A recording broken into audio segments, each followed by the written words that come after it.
Hi అండి, welcome to Missamma world. ఈరోజు మీరు వినబోతున్న కథ 1950 సంవత్సరం చందమామ సంచికలో వెలువడింది. కథ పేరు పుండరీకుడు. పూర్వం పుండరీకుడు అనే బ్రాహ్మణుడు ఉండేవాడు. అతని భార్య సుచరిత. ఆ దంపతులిద్దరూ పాండురంగని భక్తులు. పాండురంగ విఠలుని దర్శించుకోవటం కోసం ఒకప్పుడు ఆ ఊళ్ళో ఉన్న భక్తులంతా గుంపులు గుంపులుగా కూడి భజన చేస్తూ పండరీపురానికి బయలుదేరారు. సుచరిత ఇది చూసి భర్తతో, ఏవండి, మనం కూడా పండరీపురం వెళ్దామా అని అడిగింది. ఇంట్లో శతవృద్ధుల అన్నిటికీ మనపైన ఆధారపడి ఉన్న తల్లిదండ్రుల్ని విడిచి మనం ఎక్కడికి వెళ్ళటానికి వీలు? మనకి ఇల్లే పండరీపురం. ఆ పాండురంగ విఠలుని మనసులో ధ్యానించుకుంటూ ఈ ముసలి దంపతులకు సేవ చేయటం కన్నా మనకి మరొక ఆలోచన ఉండకూడదు అన్నాడు పొండరీకుడు. మనసులో గట్టిగా ఆ భక్తులతో పాటు వెళ్ళాలని ఉన్నా సుచరిత పైకి ఏమీ అనలేక ఊరుకుంది. తక్కిన భక్తులంతా అనుకున్న ప్రకారం బయలుదేరి పండరీపురం వెళ్ళిపోయారు. ఆ వెళ్ళిన భక్తులు కూడా ఇళ్లలో ముసలి తండ్రులో లేక రోగిష్టి భర్తలో భార్యలో పిల్లలో లేకపోలేదు. కానీ వాళ్ళు పుండరీకుని మళ్ళీ మనం వెళితే మన వాళ్ళ తల్లిదండ్రుల గతేం కాను అని ఆలోచించక ఎవరి కర్మ వాళ్ళది, వీళ్ళ కోసం మనం పండరీపురం వెళ్ళటం మానుకుంటామా అని నిశ్చింతగా చక్కపోయారు. పుండరీకుడు మట్టుకు తాను పండరీపురం వెళ్ళలేకపోయినందుకు కొంచెమైనా దిగులు పడలేదు. ప్రతిరోజు పొద్దునే లేచి 1000 మంది పరిచారకులకు పెట్టు తల్లిదండ్రులకు సేవ చేసేవాడు. పాపం, వాళ్ళు కూర్చుంటే లేవలేని ముసలివాళ్ళు. వాళ్ళకి వెచ్చటి నూనె ఒళ్ళంతా రాసి నలుగుబెట్టి గోరువెచ్చటి నీటితో స్నానం చేయించేవాడు. తెల్లటి మెత్తటి శుభ్రమైన తువ్వాలతో తుడిచి తేలిక బట్టలు కట్టించేవాడు. చెయ్యి తూటనిచ్చి లోపలికి తీసుకొచ్చి దైవార్చన పీఠానికి ఎదురుగా పీటల మీద కూర్చోబెట్టి తండ్రికి సంధ్య వార్చుకునే నిమిత్తం జారి తెచ్చి ఇచ్చేవాడు. తండ్రి చాలా గొప్ప పండితుడు, భక్తుడు, కర్మిష్ఠిని. అయితే ముసలితనం వల్ల జ్ఞాపక శక్తి తగ్గిపోయి దేవార్చన చేసుకునేటప్పుడు మధ్య మధ్య మంత్రాలు కూడా మర్చిపోయేవాడు. పూజ అయ్యేదాకా పుండరీకుడు దగ్గర కూర్చొని తండ్రి మర్చిపోయి తడబడుతున్న మంత్రాలు జ్ఞాపకం చేస్తూ ఉండేవాడు. ముసలితనం వల్ల ఆ తండ్రికి చూపు సరిగ్గా ఆనేది కాదు. దేవార్చన సమయంలో గంధం, అక్షింతలు, యజ్ఞోపవీతం, పువ్వులు మొదలైనవి పూజా వస్తువుల కోసం ఆ వృద్ధుడు తడుముకుంటూ ఉంటే పుండరీకుడు వాటిని తీసి అందిస్తూ ఉండేవాడు. అదే సమయంలో తాను కూడా పాండురంగ విఠలునికి పూజ చేసి తులసి తీర్థాన్ని తల్లి తండ్రికి ఇచ్చేవాడు. పంచభక్ష పరమాన్నాలన్నీ చేయించి భగవంతునికి నైవేద్యం పెట్టి తల్లిదండ్రులకు వడ్డించి తర్వాత తను తినేవాడు. ఆ ముసలి వాళ్ళకి సహజంగా వృద్ధాప్యం వల్ల అస్తమానం చిరాకు, కోపం వచ్చేది. తను కూడా వాళ్లతో పాటు చిరాకు పడక పుండరీకుడు వాళ్ళని చిన్న బిడ్డల్ని లాలించినట్లు లాలించేవాడు. వాళ్ళు ఏది కావాలంటే అది ఎంత అసాధ్యమైనా తెచ్చిచ్చేవాడు. పుండరీకుడు ఈ విధంగా తల్లిదండ్రులకు సేవ చేస్తూ వెనక దిగుడిపోగా తక్కిన భక్తులంతా జయ పాండురంగ విఠల విఠల అని భజన చేస్తూ పండరీపురం చేరుకున్నారు. వాళ్ళు ఆలయంలో ప్రవేశించేసరికి పాండురంగుడు గుడిలో లేడు.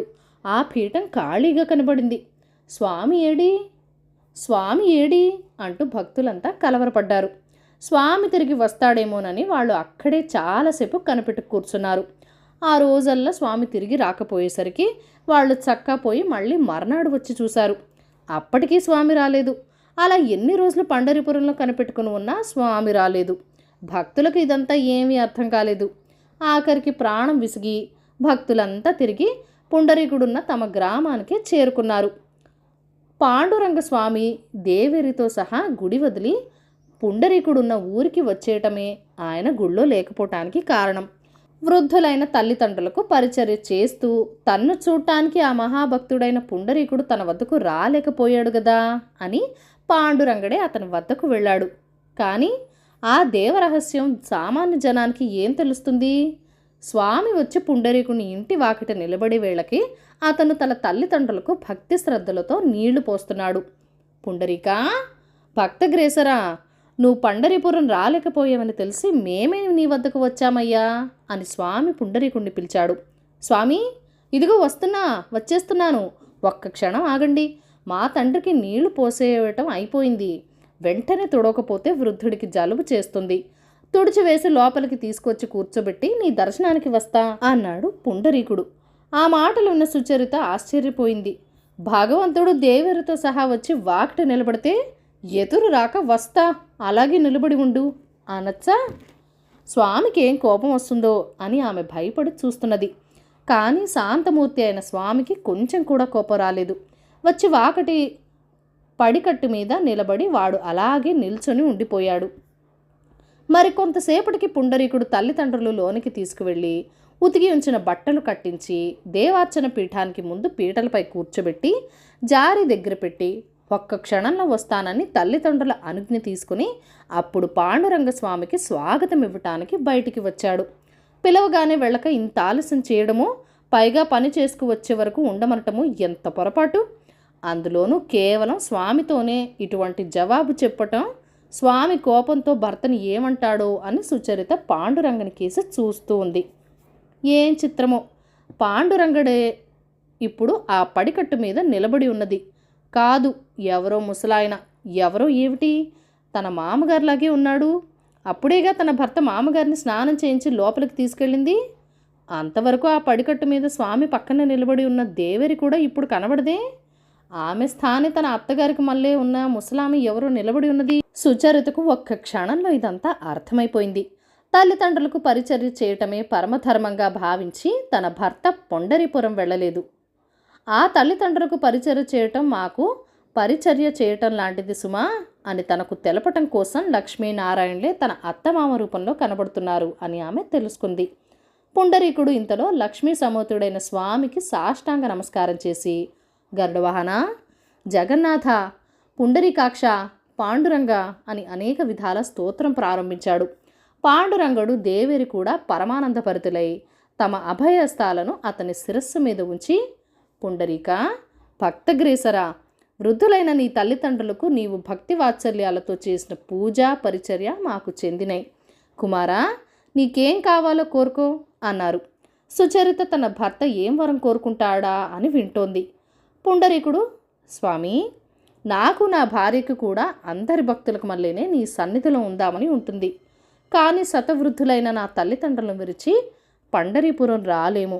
మమ్మల్ని కటాక్షించటం కోసమని శ్రమపడి ఇంత దూరం ఎలాగో వచ్చారు గనక మీరిక్కడనే ఆగిపోండి, ఇదే నా కోరిక అన్నాడు. ఆ కోరిక విని సుచరిత ఆశ్చర్యపోయింది. తమ్ము కటాక్షించటానికి ఒక్కమారు స్వామి దేవేరితో ఏం చేశాడు గాని శాశ్వతంగా ఇక్కడే ఉండిపోమ్మంటే ఉంటాడా అనుకుంది. కానీ పాండురంగుడు తన భక్తుడైన పుండరీకుడు కోరిన ప్రకారం అక్కడే ఆ పడికట్టు మీద దేవేరితో సహా ఉండిపోవటానికి ఒప్పుకున్నాడు. అంతేకాదు, గంగాదేవిని రప్పించి ఇక్కడ నేను ఉండిపోతున్నాను, అందుచేత ఇది ఇంకా గొప్ప పుణ్యక్షేత్రమై ఎక్కడెక్కడ భక్తులు నా దర్శనం కోసం ఇక్కడికి వస్తారు.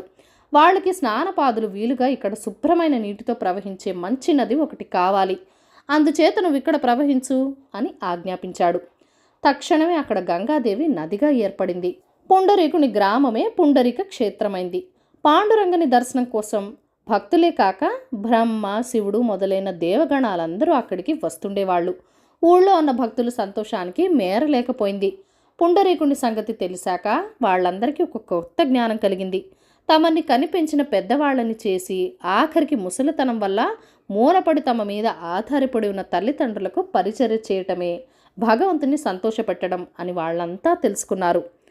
మానవులందరికీ కొన్ని కొన్ని విధులు ఏర్పడుతున్నాయి.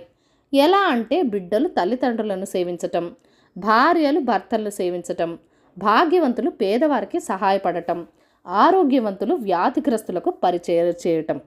ఈ విధులను పాటించక చేసే భక్తుల పూజలు వ్యర్థమే అవుతాయి. తన విధి నెరవేర్చిన పుండరీకుణ్ణి వెతుక్కుంటూ ఆ దేవుడే వచ్చి భక్తుని కోరికలు నెరవేర్చాడు. తమ విధులు పాటించని భక్తులు పుండరీపురం పోయి వ్యర్థంగా తిరిగి రావాల్సి వచ్చింది. కథ కంచికి మనం ఇంటికి. ఈ కథలను లైక్ చేయండి, షేర్ చేయండి. మన ఛానల్ని ఫస్ట్ టైం చూస్తున్నట్లయితే కనుక ప్లీజ్ సబ్స్క్రైబ్ చేసుకొని మీ సపోర్ట్ ఇవ్వండి. మీ అమూల్యమైన ఫీడ్బ్యాక్ అండ్ సజెషన్స్ నాతో కామెంట్ సెక్షన్లో కూడా షేర్ చేసేయండి. Thank you for watching. Bye bye.